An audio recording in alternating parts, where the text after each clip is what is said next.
Me cuento historias cuando duermo solo, cuando la cama parece más grande de lo que es y más fría.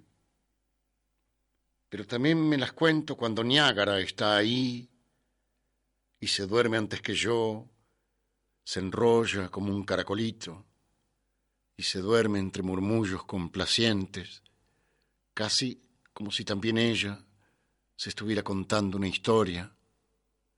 Más de una vez quisiera despertarla para saber cómo es su historia. Solamente murmura ya dormida y esa no es de ninguna manera una historia. Pero Niágara vuelve siempre tan cansada del trabajo que no sería justo ni hermoso despertarla cuando acaba de dormirse y parece colmada, perdida en su caracolito perfumado y murmurante.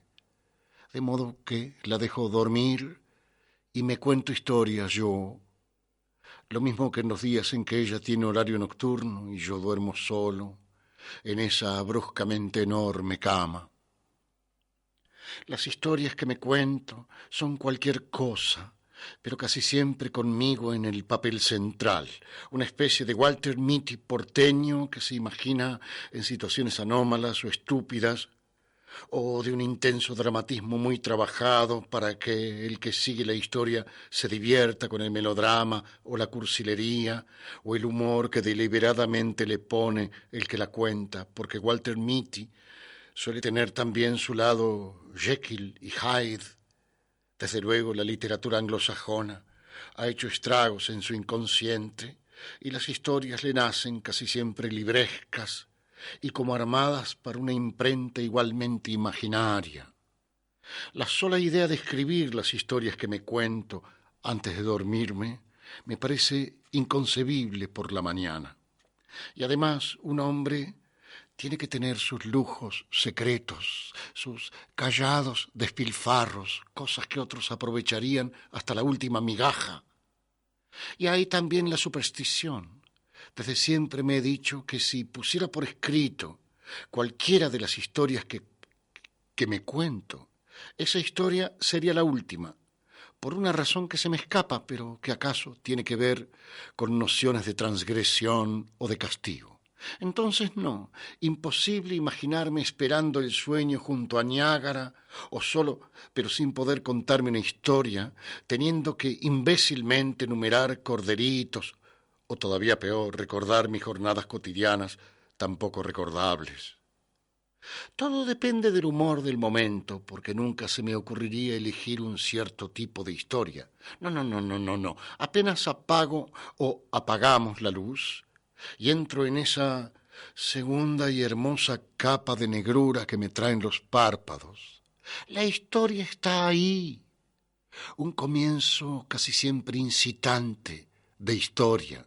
Puede ser una calle vacía con un auto que avanza desde muy lejos, o la cara de Marcelo Macías al enterarse de que lo han ascendido, cosa hasta este momento inconcebible, dada su incompetencia, o simplemente una palabra o un sonido que se repiten 5 o 10 veces y de los cuales empieza a salir una primera imagen de la historia. A veces me asombra que después de un episodio que podría calificar de burocrático, la noche siguiente la historia sea erótica o deportiva. Sin duda soy imaginativo, aunque esto se note solamente antes de dormirme. Pero un repertorio tan imprevistamente variable y rico no termina de asombrarme. Dilia, por ejemplo. ¿Por qué tenía Dilia que aparecer en esa historia? Y precisamente en esa historia cuando Dilia no era la mujer que de alguna manera se prestara a una historia semejante. ¿Por qué Dilia? ¿Por qué Dilia? Pero hace mucho que he decidido no preguntarme por qué Dilia, o el Transiberiano, o Muhammad Ali, o cualquiera de los escenarios donde se instalan las historias que me cuento. Si me acuerdo de Dilia en este momento, ya fuera de la historia, es por otras cosas, que también estuvieron y están fuera, por algo que ya no es la historia. ¿Y acaso por eso me obliga a hacer lo que no hubiera querido ni podido hacer con las historias que me cuento? En aquella historia, solo en la cama, Niágara volvería del hospital a las 8 de la mañana. Corría un paisaje de montaña y una ruta que daban miedo, que obligaban a manejar con cuidado, los faros barriendo las siempre posibles trampas visuales de cada curva, solo y a medianoche, en ese enorme camión de difícil manejo en un camino de cornisa. Ser camionero siempre me ha parecido un trabajo envidiable, porque lo imagino como una de las más simples formas de la libertad. Ir de un lado a otro en un camión, que a la vez es una casa con su colchón para pasar la noche en una ruta arbolada, una lámpara para leer y latas de comida y cerveza, un transistor para escuchar jazz en un silencio perfecto. Y además ese sentimiento de saberse ignorado por el resto del mundo, que nadie está enterado de que hemos tomado esa ruta y no otra, no lo sabe nadie. Tantas posibilidades y pueblos y aventuras de pasaje, incluso asaltos y accidentes en los que siempre se tiene mejor parte, como cabe a Walter Mitty. Alguna vez me he preguntado por qué camionero y no piloto de avión o capitán de transatlántico, sabiendo a la vez que responde a mi lado simple y a ras de tierra, que más y más tengo que esconder de día. Ser camionero es la gente que habla con los camioneros, los lugares donde se mueve un camionero, de manera que cuando me cuento una historia de libertad, es frecuente que empiece en ese camión, que recorre la pampa, o un paisaje imaginario como el de ahora, los Andes o las montañas rocosas. En todo caso, una ruta difícil en esa noche por la que yo iba cuando vi la frágil, rubia silueta de Dilia al pie de las rocas, violentamente arrancadas de la nada por el haz de los faros, las paredes violáceas que volvían aún más pequeña y abandonada a la imagen de Dilia, haciéndome el gesto de los que piden ayuda, después de haber andado tanto a pie con una mochila en la espalda. Si ser camionero es una historia que me he contado muchas veces, no era forzoso encontrar mujeres pidiéndome que las levantara como lo estaba haciendo Dilia, aunque desde luego también las había puesto que esas historias colmaban casi siempre una fantasía en que la noche, el camión y la soledad eran los accesorios perfectos para una breve felicidad de fin de etapa. A veces no, a veces era solamente una avalancha de la que me escapaba vaya a saber cómo, o los frenos del camión que fallaban en el descenso para que todo terminara en un torbellino de visiones cambiantes que me obligaban a abrir los ojos y negarme a seguir, buscar el sueño o la tibia cintura de Niágara con el alivio de haber escapado a lo peor. Cuando la historia ponía a una mujer al borde de la ruta, esa mujer era siempre una desconocida. Los caprichos de las historias que optaban por una muchacha pelirroja o una mulata, vistas acaso en una película o una foto de revista y olvidadas en la superficie del día hasta que la historia me las traía sin que yo las reconociera. Pero ver a Dilia en la historia, ver a Dilia fue entonces más que una sorpresa, casi un escándalo, porque Dilia no tenía nada que hacer en esa ruta y de alguna manera estaba estropeando la historia con su gesto entre implorante y conminatorio. Dilia y Alfonso son amigos de Niágara. Y yo.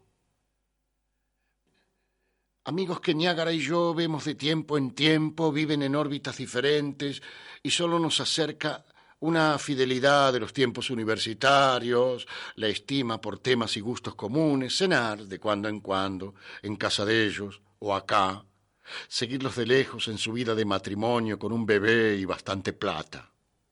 ¿Qué demonios tenía que hacer Dilia ahí, cuando la historia estaba sucediendo de una manera en la que cualquier muchacha, imaginaria sí, pero no Dilia? Porque si algo estaba claro en la historia, era que esa vez yo encontraría una muchacha en la ruta, y de ahí sucederían algunas de las muchas cosas que pueden suceder cuando se llega a la llanura y se hace un alto después de la larga tensión del cruce. Todo tan claro desde la primera imagen, la cena con otros camioneros en el bodegón del pueblo antes de la montaña. Una historia ya nada original, pero siempre grata por sus variantes y sus incógnitas. Solamente que ahora la incógnita era diferente. Era Dilia, que de ninguna manera tenía sentido. Ahí, en esa curva de la ruta, Dilia. Puede ser que si Niágara hubiera estado ahí murmurando y resoplando dulcemente en su sueño, yo hubiera preferido no levantar a Dilia. No levantar, borrarla a ella y al camión y a la historia con solamente abrir los ojos y decirle a Niágara: es raro, estuve por acostarme con una mujer y era Dilia. Para que tal vez Niágara abriera a su vez los ojos y me besara en la mejilla tratándome de estúpido, o metiendo a Freud en el baile, o preguntándome si alguna vez había deseado a Dilia, para oírme decir la verdad, o sea que en la perra vida, aunque entonces de nuevo Freud o algo así. Pero sintiéndome tan solo dentro de la historia, tan solo como lo que era, un camionero en pleno cruce de la sierra a medianoche, no fui capaz de pasar de largo. Frené. Despacio. Abrí la portezuela y dejé subir a Dilia, que murmuró apenas un gracias de fatiga y somnolencia y se estiró en el asiento con su saque de viaje a los pies. Las reglas del juego se cumplen desde el primer momento en las historias que me cuento.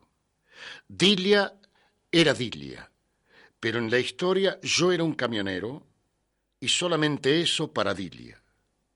Solamente un camionero. Jamás se me hubiera ocurrido preguntarle qué estaba haciendo allí en plena noche o llamarla por su nombre, Dilia. Pienso que en la historia lo excepcional era que esa muchacha contuviera a la persona de Dilia, su lacio pelo rubio, los ojos claros y sus piernas casi convencionalmente evocando las de un potrillito, demasiado largas para su estatura. Fuera de eso, la historia la trataba como a cualquier otra, sin nombre ni relación anterior, perfecto encuentro del azar. Cambiamos 2 o 3 frases, le pasé un cigarrillo y encendí otro.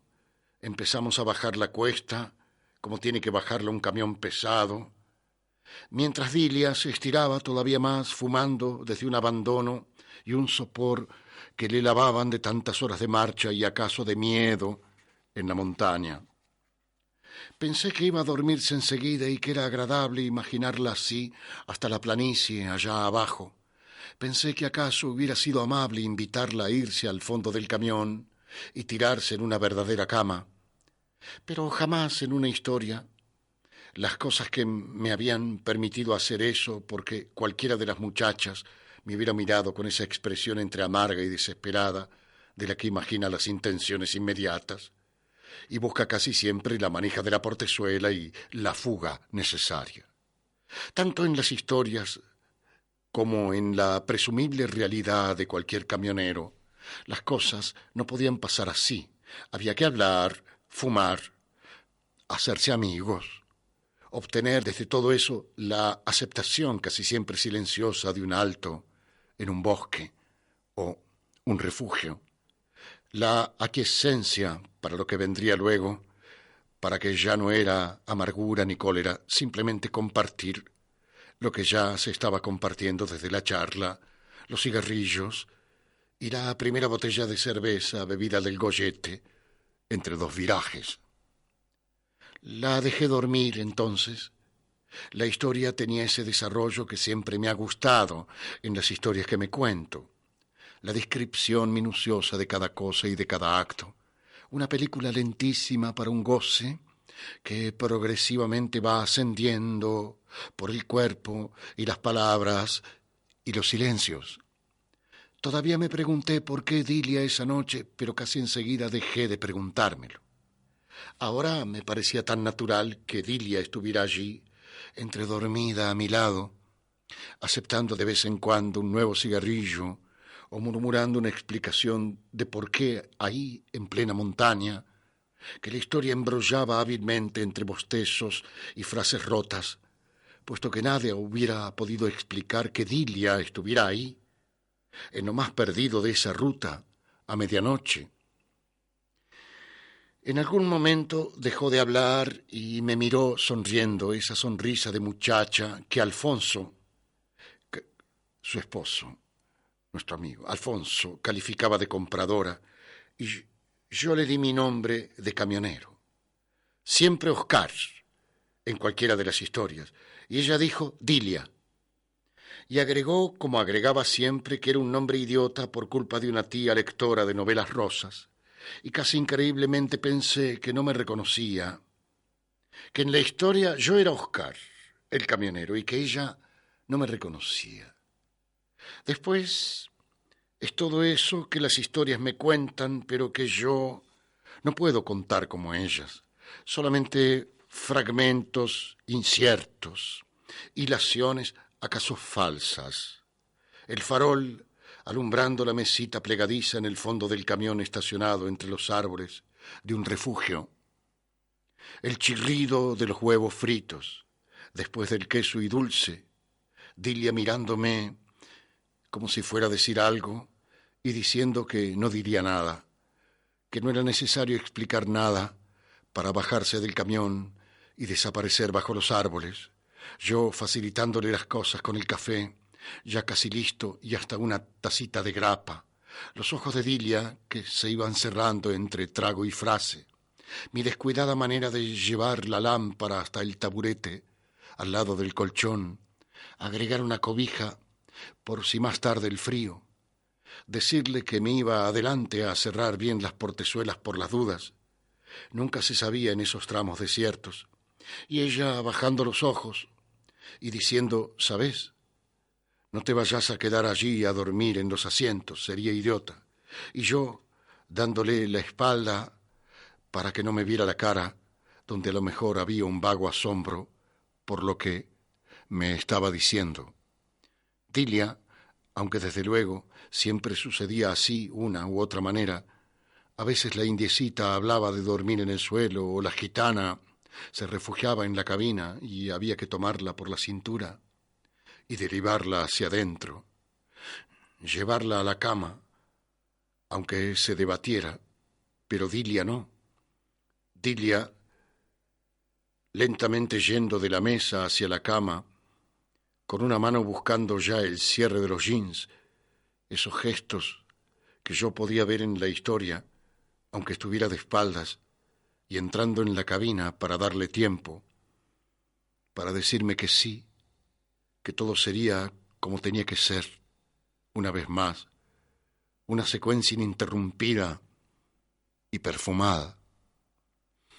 El lentísimo traveling desde la silueta inmóvil bajo los faros en el viraje de la montaña hasta Dilia ahora, casi invisible, bajo las cobijas de lana, y entonces el corte de siempre, apagar la lámpara para que solamente quedara la vaga ceniza de la noche, entrando por la mirilla trasera, con una que otra queja de pájaro cercano.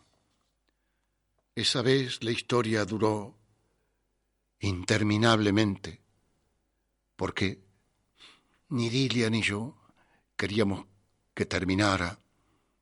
Hay historias que yo quisiera prolongar, pero la chica japonesa o la fría condescendiente turista noruega no la dejan seguir. Y a pesar de que soy yo quien decide en la historia, llega un momento en que ya no tengo fuerzas y ni siquiera ganas de hacer durar algo que después del placer empieza a resbalar a la insignificancia, ahí donde habría que inventar alternativas o inesperados incidentes para que la historia siguiera viva en vez de irme llevando al sueño con un último beso distraído o un resto de llanto casi inútil. Pero Dilia no quería que la historia terminara. Desde su primer gesto cuando resbalé junto a ella, y en vez de lo esperable, la sentí buscándome. Desde la primera doble caricia supe que la historia no había hecho más que empezar, que la noche de la historia sería tan larga como la noche en que yo me estaba contando la historia. Solamente que ahora no quedaba más que esto, palabras hablando en la historia, palabras como fósforos, gemidos, cigarrillos, risas, súplicas y demandas, café al amanecer y un sueño de aguas pesadas, de relentes y retornos y abandonos, con una primera lengua tímida de sol viniendo desde la mirilla a lamer la espalda de Dilia, tirada sobre mí, a cegarme mientras la apretaba para sentirla abrirse una vez más entre gritos y caricias. La historia terminaba ahí, sin despedidas convencionales, en el primer pueblo de la ruta, como hubiera sido casi inevitable. De la historia pasé al sueño sin otra cosa que el peso del cuerpo de Dilia durmiéndose a su vez sobre mí después de un último murmullo. Cuando desperté, Niágara me hablaba de desayuno y de un compromiso que teníamos por la tarde. Sé que estuve a punto de contarle y que algo me tiró hacia atrás, algo que acaso era todavía la mano de Dilia volviéndome a la noche y prohibiéndome palabras que todo lo hubieran manchado. Sí, había dormido bien, claro. A las 6 nos encontramos en la esquina de la plaza para ir a ver a los Marini. En esos días supimos por Alfonso que la madre de Dilia estaba muy enferma y que Dilia viajaba a Necochea para acompañar a su madre. Alfonso tenía que ocuparse del bebé, que le daba mucho trabajo, a ver si los visitábamos cuando volviera Dilia. La enferma murió unos días después y Dilia no quiso ver a nadie hasta 2 meses más tarde. Fuimos a cenar, llevándoles coñac y un sonajero para el bebé, y todo estaba bien. Dilia al término de un pato a la naranja y Alfonso con la mesa preparada para jugar canasta. La cena resbaló amablemente como debía ser, porque Alfonso y Dilia son gente que sabe vivir, y empezaron por hablar de lo más penoso, agotar rápido el tema de la madre de Dilia. Después fue como tender suavemente un telón para volver al presente inmediato, nuestros juegos de siempre, las claves y los códigos del humor con que se hacía tan agradable pasar la noche. Ya era tarde y coñac cuando Dilia aludió a un viaje a San Juan. La necesidad de olvidar los últimos días de su madre y los problemas con esos parientes que todo lo complican. Me pareció que hablaba para Alfonso, aunque Alfonso ya debía conocer la anécdota porque se sonreía amablemente mientras nos servía otro coñac. El desperfecto del auto en plena sierra, la noche vacía y una interminable espera al borde de la ruta, en la que cada pájaro nocturno era una amenaza, retorno inevitable de tanto fantasma de infancia, luces de un camión, el miedo de que también el camionero tuviese miedo y pasara de largo, el enceguecimiento de los faros clavándola contra el acantilado, entonces el maravilloso chirrido de los frenos, la cabina tibia, el descenso entre diálogos apenas necesarios pero que ayudaban tanto a sentirse mejor. Sí, se ha quedado traumatizada de ese viaje, dijo Alfonso. Ya me lo contaste, querida. Cada vez conozco más detalles de ese rescate de tu San Jorge de overol, camionero, salvándote del malvado dragón de la noche allá en San Juan. Es que no es fácil olvidarlo, dijo Dilia. Es algo que vuelve y vuelve, no sé por qué. Ella quizá no. Dilia quizá no sabía por qué, pero yo sí. Había tenido que beber el coñac de un sorbo y servirme de nuevo mientras Alfonso, el marido de Dilia, alzaba las cejas, sorprendido por una brusquedad que no me conocía. Sus bromas, en cambio, eran más que previsibles. Decirle a Dilia que se decidiera alguna vez a terminar el cuento. Conocía de sobra la primera parte, pero seguro que había tenido una segunda parte. Era tan de cajón, tan de camión en la noche, tan de todo lo que es tan en esta vida. Me fui al baño y me quedé un rato tratando de no mirarme en el espejo, de no encontrar también allí y horriblemente eso que yo había sido mientras me contaba la historia y que sentía ahora de nuevo, pero aquí, ahora, esta noche, eso que empezaba lentamente a ganar mi cuerpo, eso que jamás hubiera imaginado posible a lo largo de tantos años de Dilia y Alfonso, de nuestra doble pareja amiga de fiestas y cines y besos en las mejillas. Ahora era lo otro, era Dilia después, de nuevo el deseo, pero de este lado, la voz de Dilia llegándome desde el salón, las risas de Dilia y de Niágara que debían estar tomándole el pelo a Alfonso por sus celos estereotipados. Ya era tarde, bebíamos todavía coñac y nos hicimos un último café. Desde arriba llegó el llanto del bebé y Dilia subió corriendo, lo trajo en brazos. Se ha mojado todo el muy cochino, lo voy a cambiar en el baño. Alfonso encantado porque eso le daba media hora más para discutir con Niágara de las posibilidades de Vilas frente a Borg. Otro coñac, piba, total, ya estamos todos bien curados. Yo no, yo me fui al baño para acompañar a Dilia, que había puesto a su hijo sobre una mesita y buscaba cosas en un placar. Y era como si de algún modo ella supiera, cuando le dije, Dilia, yo conozco esa otra parte. Cuando le dije, ya sé que no puede ser, pero ya es, ya ves, la conozco. Y Dilia me volvió la espalda para empezar a desvestir al bebé, y la vi inclinarse no solamente para soltarle los alfileres de gancho y quitarle el pañal, sino como si de golpe la agobiara un peso del que tenía que librarse, del que ya estaba librándose, cuando se volvió mirándome en los ojos y me dijo, sí, es cierto, es idiota y no tiene ninguna importancia, pero es cierto, me acosté con el camionero, me acosté con el camionero. Decíselo a Alfonso si querés, me acosté con el camionero. De todas maneras, él está convencido a su manera. No lo cree, pero está tan seguro. Era así. Ni yo diría nada, ni ella comprendería por qué me estaba diciendo eso. Por qué a mí, que no le había preguntado nada, y en cambio le había dicho eso que ella no podía comprender de este lado de la historia. Sentí mis ojos como dedos bajando por su boca, su cuello, buscando los senos que la blusa negra dibujaba, como mis manos los habían dibujado toda esa noche, toda esa historia. El deseo era un salto agazapado, un absoluto derecho a acercarme, a buscarle los senos bajo la blusa y envolverla en el primer abrazo. La vi girar, inclinarse otra vez, pero ahora liviana, liberada del silencio. Ágilmente retiró los pañales. El olor de un bebé que se ha hecho pis y caca me llegó junto con los murmullos de Dilia, calmándolo para que no llorara.